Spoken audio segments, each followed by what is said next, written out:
W dość powszechnym przekonaniu najlepiej gadającą papugą jest papuga Żako. Nie zawsze jest to prawda, dlatego że moim przynajmniej zdaniem lepszymi naśladowcami są niektóre amazonki, na przykład amazonka żółtoszyja czy amazonka żółtogardła.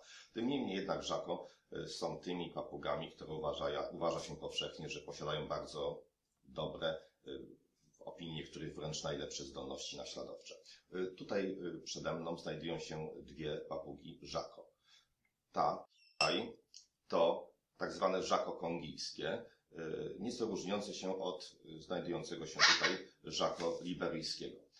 Żako kongijskie jest raczej na ogół większe, jego barwa jest bardziej srebrzysta, ogon krwisto-czerwony, a dziób jest cały czarny. Żako liberyjskie, zwane również od swojej nazwy łacińskiej żabkiem timnech, jest mniejsze, bardziej ciemne są jego pióra, a górna połówka dzioba jest jasna.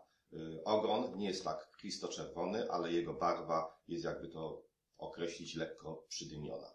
Jeśli chodzi o zdolności naśladowcze, to mają one bardzo podobne. Przez wiele lat zdecydowany prym, jeśli chodzi o ilość w hodowlach i ptakach do towarzystwa, dzierżyło Żako kongijskie, które uważano, że jest bardziej atrakcyjne fizycznie i w związku z tym było popularne. Wynikało to też z tego, że w latach 80., 90.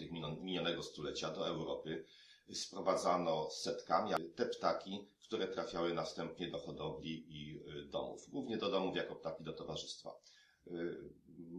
Obecnie, kiedy już Unia wprowadziła początkowe restrykcje ilościowe, a następnie całkowicie zakazała importu tych ptaków na swoje terytorium, bardzo rozbudzony popyt na nie spowodował, że zaczęto na gwałt szukać egzemplarzy do rozwijania hodowli.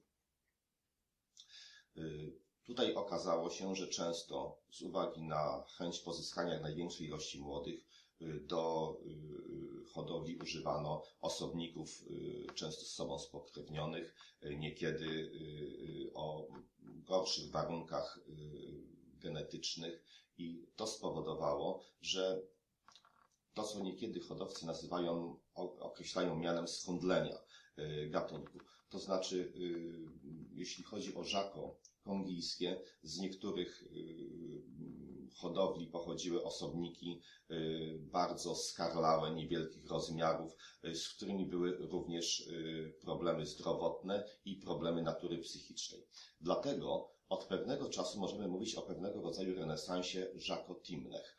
Ze względu na to, że nie były tak popularne, niewielu się nimi interesowało, okazało się, że młode, które rodzą się w wielu, coraz bardziej licznych hodowlach, posiadają lepsze warunki genetyczne, są zdrowsze, przede wszystkim bardziej odporne psychicznie i to powoduje, że coraz częściej trafiają do naszych domów jako ptaki do towarzystwa. Jeśli chodzi o Żako, to jeżeli polecałbym do trzymania tego ptaka w domu, to tylko osobnika ręcznie wychowanego i możliwie jak najmłodszego. Te, które miały już opiekunów, które już były na przykład w wolierach i przez dłuższy czas stykały się z innymi ptakami, raczej nie powinny być używane jako zwierzęta do towarzystwa. Jeśli będzie młody ptak, jeśli będzie ręcznie wykarmiony, wtedy będziemy mogli mówić o tym, że posiadamy naprawdę bardzo dobrego przyjaciela.